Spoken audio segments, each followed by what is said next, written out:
One of the highlights of my life, being with Bill till the time he died. Bill was not ill. He's one of those very lucky ones. He didn't have to go through cancer, sick in a hospital bed, radiation, chemotherapy. Didn't happen that way with him. What happened was Bill asked for another way.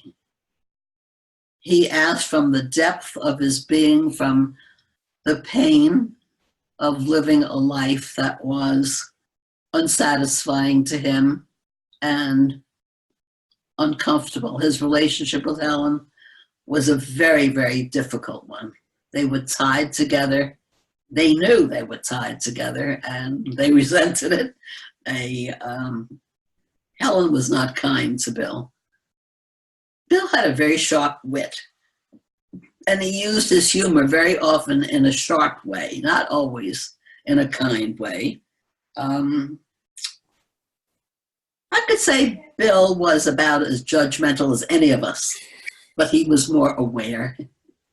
That's the he was maybe a couple of steps ahead because he was aware. And when he asked for another way, he didn't know he was asking for another way. He was speaking out of desperation and loss of faith in anything.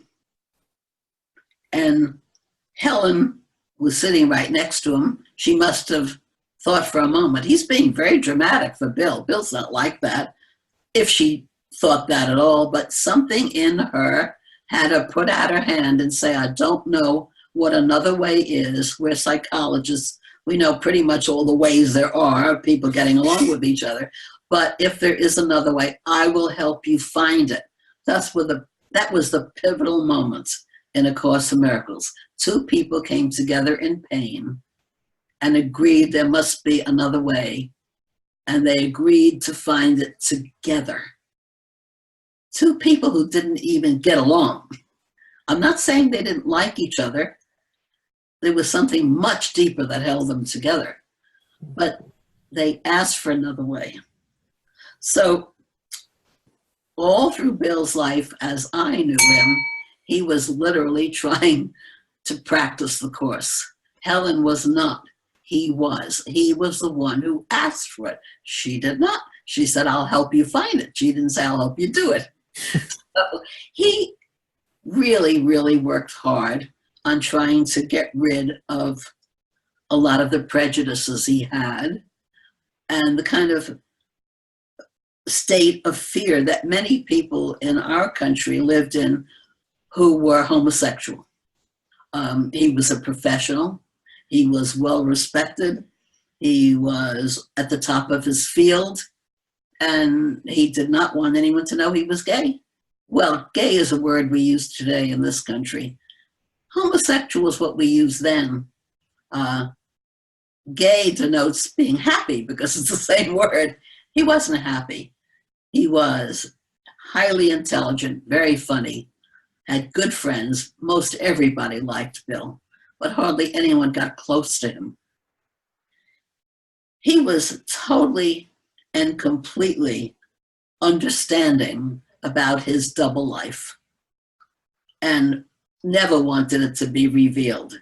So there was that too. Helen was very angry at him for being homosexual because she would have loved to have been his lover. Now, that couldn't happen. He was 14 years older than she was. She was married. There was no way this was going to happen. But that was behind the scenes. So you can get an idea of how very difficult this relationship was. And when you think of the word in A Course in Miracles, special relationship, this typified it exactly. She wanted something from him, love, in a form that he couldn't give it. He wanted her to leave him alone. She wouldn't. So they were just knotted up. And over the years, he tried very hard with Helen, and I saw the shift. It was milder, but it still couldn't be completed between them. And so he moved to California with me when I moved to California from New York City.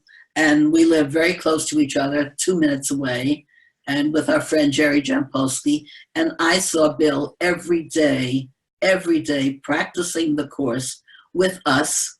And then he had groups that he went to. He didn't lead groups. He sat in the back of the room because that's the way he was. But he was there. But his whole life became the course and nothing else. He retired from the university, so he had the time. And that's what he devoted it to. He asked for another way. He was given another way. And he used it more than anyone I know. At the very last part of his life, he was a much happier person. He had given up chain smoking. He had given up coffee. He hadn't given up ice cream. But the stimulants that kept him going, including his medications, because he was depressed and he was taking medication for that, all of them he'd finished with. He didn't drive until he was 60 years old, but he started to drive. He changed his life to a great degree, which made him much happier and much more peaceful.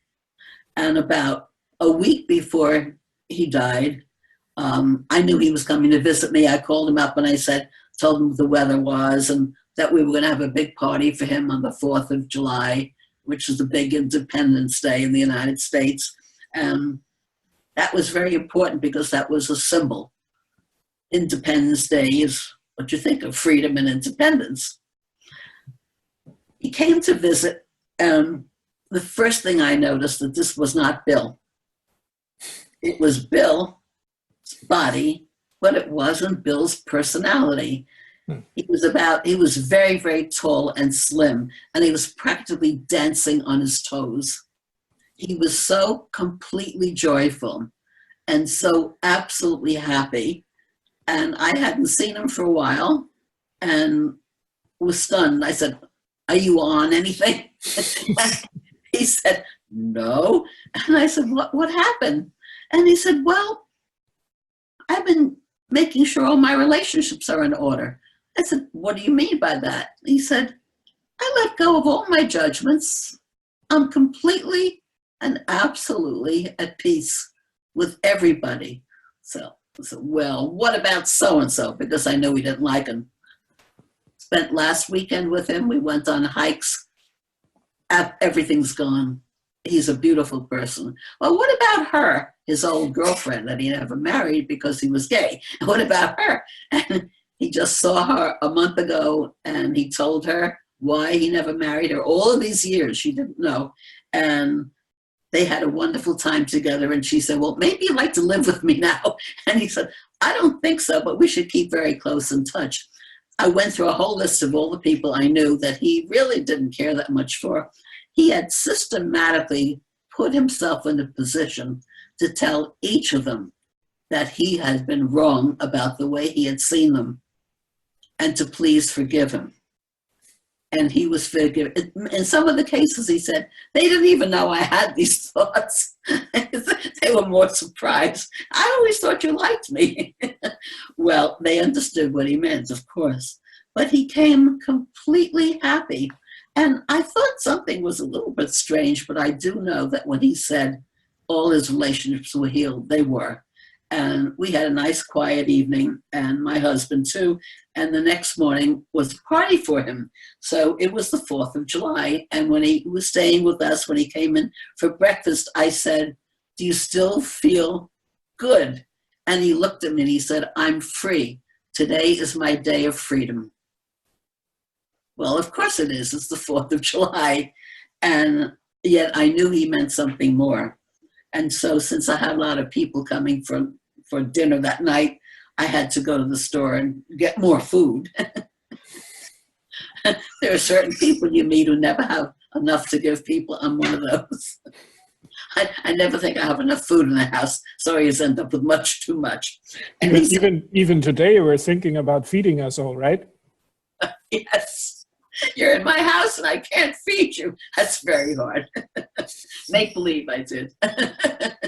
So I said to him I was going to the store. "Do you want to come with me?" And he said, "Well, I'll walk there and I'll meet you there." And I thought to myself, oh goodness, suppose I finish. He knew what I was thinking right away. And he said, "If you get there and you're finished before I come, go home without me." And something in me had me say to him, as I put my arms around him, "I'll never go home without you. You know that." And he just patted me on the head because he was very tall, and he laughed. He walked out the house. I got my shopping list. I got my car keys. He walked about as far as the house next door and dropped dead in the street. Now, just so I didn't feel guilty, my next door neighbor was out trimming his bushes, and he was a surgeon. And he had his car right there. He saw Bill go down. He ran to his car with his doctor's bag. He got it out, and he was with him. He told me he was gone before his body hit the pavement, but he still called the paramedics, and they came, and I was there with him, and I could see that his face was peaceful. He had hit the ground hard, so his head was bleeding, but he was finished like that, in happiness, in joy. And I think it was the most powerful thing that ever happened to me of that genre, of seeing anybody leave their body. I didn't witness him leave his body, but I do know that Bill had completed the course, that he actually graduated, and that all his relationships were in order. I did speak to some of the people afterwards who he had mentioned that he had called and found out this was absolutely true. They thought it was beautiful.